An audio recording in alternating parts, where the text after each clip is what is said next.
Hey everybody, welcome to this FL Studio beginners tutorial. I am John Merritt from Born to Produce, and you guys are going to learn all about FL Studio and music production by following along with us and making a track from nothing right through to the final mixdown and master. Here's a quick clip of the track that you're going to make, and then we're going to get right into it.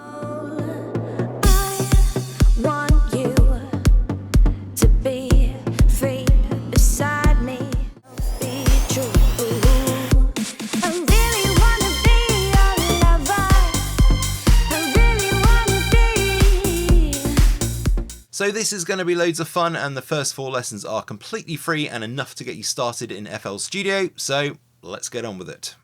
So this is what you see when you first load up FL, and very quickly we're just going to go and check the audio settings. So we're just going to go to Options at the top, go to Audio Settings, and under Device we can just pick what driver we want to use for FL Studio. So your list probably won't be as big as this if you have a different sound card, but that's fine. We're only really interested in these ones down here under ASIO devices. So if you haven't got a dedicated sound card, then just select ASIO for all V2.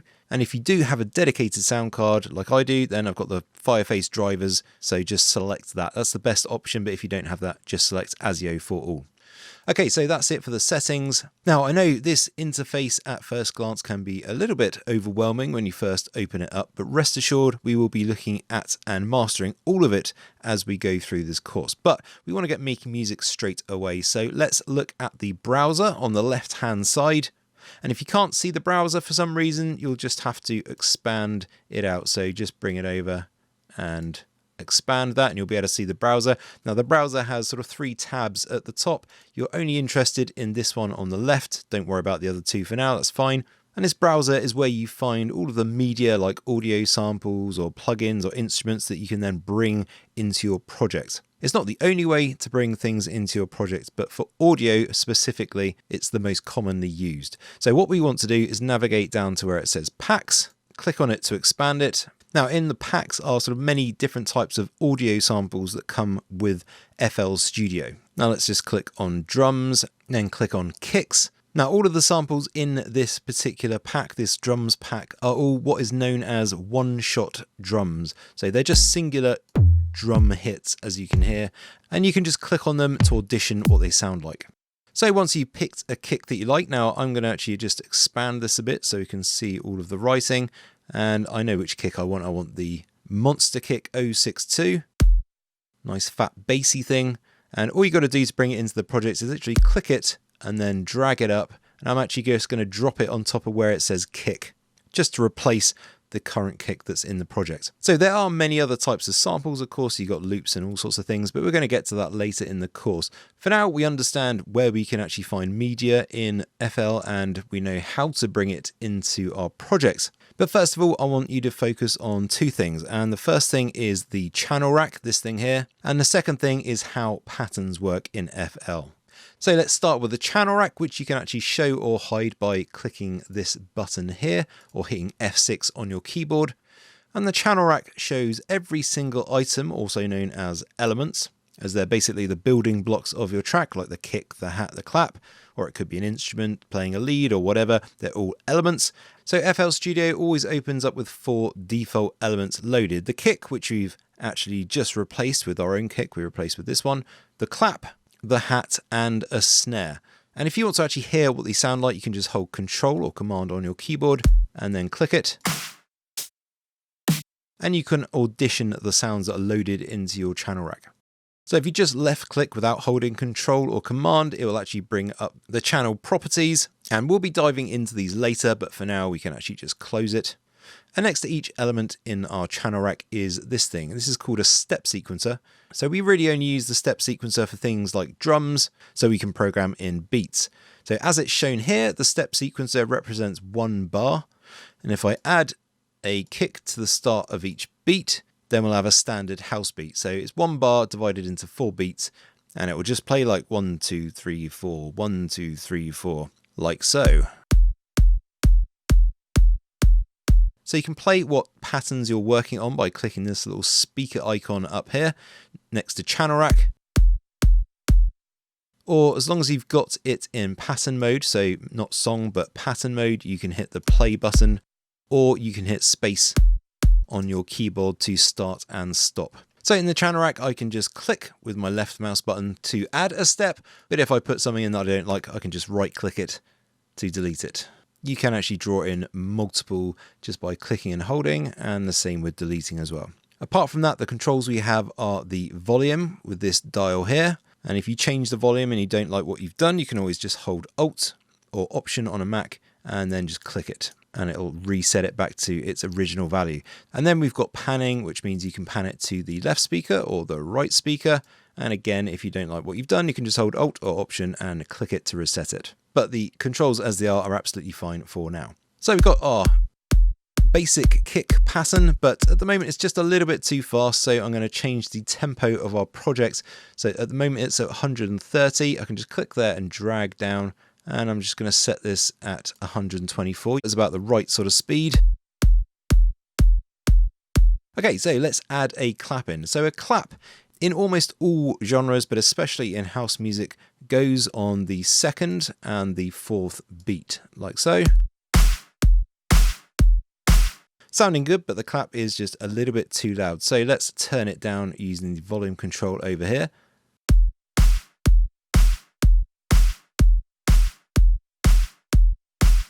So we don't want it too loud, so it's sort of drowning out the kick like it was originally, but we also don't want it too quiet, so it's like hard to actually hear it when it plays.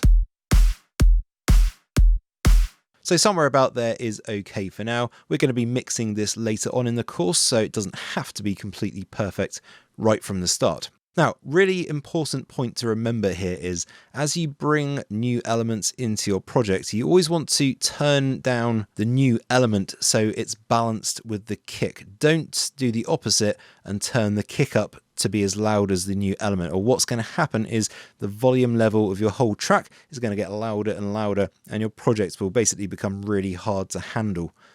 Okay, so let's add our hat. Now, the hat in house music, or at least the main hat, because you can have multiple hat patterns, but the main hat almost always goes on the offbeat. So I'll just draw that in. So that's basically halfway in between the kick. Okay, sounding pretty good. Maybe just turn that hat down a little bit. And that's sounding pretty decent so far. Although we definitely need to replace the hat, so let's just do that now. So let's go back over to our browser window. Just going to scroll up, minimize the kicks. And instead of using this drums pack, I'm going to go into the drums mode audio bank, go to hi-hats, and then I want a nice short hat, something like that. Attack hat 02 sounds pretty decent. So I'm just going to click it and drag it and drop it on top of my existing hat. Actually not too keen on that, so let's actually use this hat. It sounds a bit nicer, so let's just drag that over the top. That sounds a bit better. Let's just turn that down again a little bit more. Okay, so that's cool, but we now need to put a nice sort of chunky hat in there, so let's find one of those. So if you scroll down, you'll find Attack O hat. So that's O for open. Just means it's kind of like a longer lasting hat. Quite like that one. So let's drag that in. We'll replace the snare. That's fine. And again, we just need to add in a hat pattern for that. So it's way, way too loud. So let's just turn that down. Just sort of balancing it roughly there. So one thing I do want to do though, because it's quite boring at the moment, just being very, very repetitive. So let's just mix up our patterns a bit. So we've got Attack Hat 06, which is the short one. And if I want to listen to this on its own, so solo it, I can right click on the little green dot and click solo. And then I can just listen to that on its own, and then I can right click again and just tick solo again to unsolo it. So what I want to do is let's just try deleting that one and adding a hat there at the end. So it sounds okay, but I'd say I don't want that to be full volume. I would like that to be slightly quieter than the other hats. It's just a bit too sort of obvious at the moment. So what I'm going to do is just make sure that this is highlighted green, just the Attack Hat 06. and then click on the little graph icon up there. And here we go. We can see basically the volumes for each of these individual hits. So this last one, just going to turn it down a bit, just play it. I'll just play it how it was as well.